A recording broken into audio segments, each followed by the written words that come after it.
سب سے پہلا گھر جو لوگوں کی عبادت کرنے کے لیے مقرر کیا گیا تھا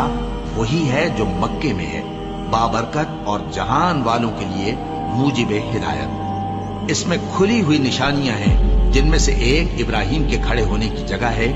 جو شخص اس مبارک گھر میں داخل ہوا اس نے امن پا لیا، اور لوگوں پر اللہ کا حق یعنی فرض ہے کہ جو اس گھر تک جانے کا مقدور رکھے وہ اس کا حج کرے، اور جو اس حکم کی تعمیل نہ کرے گا تو اللہ بھی اہل عالم سے بے نیاز ہے۔ اور جب ہم نے خانہ کعبہ کو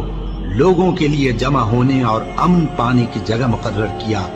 اور حکم دیا کہ جس مقام پر ابراہیم کھڑے ہوتے تھے اس کو نماز کی جگہ بنا لو، اور ابراہیم اور اسماعیل کو حکم بھیجا کہ طواف کرنے والوں اور اعتکاف کرنے والوں اور رکوع کرنے والوں اور سجدہ کرنے والوں کے لیے میرے گھر کو پاک صاف رکھا کرو۔ بے شک کوہ صفا اور مروہ اللہ کی نشانیوں میں سے ہیں،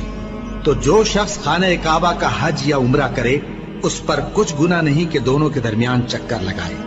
بلکہ یہ ایک نیک کام ہے، اور جو کوئی نیک کام کرے تو اللہ قدردان ہے، دانا ہے۔ اور اللہ کی خوشنودی کے لیے حج اور عمرے کو پورا کرو، اور اگر راستے میں روک لیے جاؤ تو جیسی قربانی میسر ہو کر دو،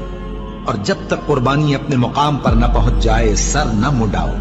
اور اگر کوئی تم میں بیمار ہو یا اس کے سر میں کسی طرح کی تکلیف ہو تو اگر وہ سر منڈا لے تو اس کے بدلے روزے رکھے یا صدقہ دے یا قربانی کرے۔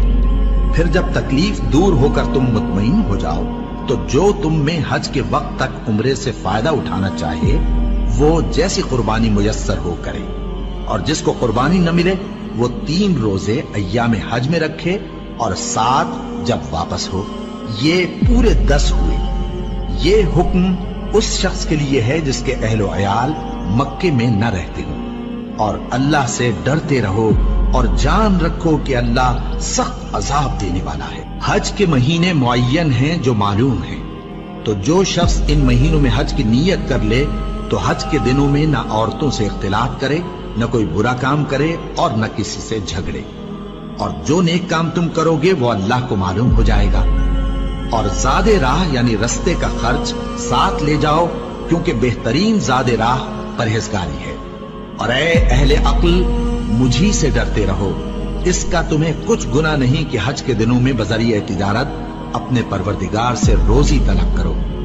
اور جب عرفات سے واپس ہونے لگو تو مشعر حرام یعنی مزدلفہ میں اللہ کا ذکر کرو، اور اس طرح ذکر کرو جس طرح اس نے تم کو سکھایا، اور اس سے پیشتر تم لوگ ان طریقوں سے محض ناواقف تھے۔ پھر جہاں سے اور لوگ واپس ہوں وہیں سے تم بھی واپس ہو، اور اللہ سے بخشش مانگو، بے شک اللہ بخشنے والا ہے، رحمت کرنے والا ہے۔ پھر جب حج کے تمام ارکان پورے کر چکو تو مینا میں اللہ کو یاد کرو جس طرح اپنے باپ دادا کو یاد کیا کرتے تھے، بلکہ اس سے بھی زیادہ۔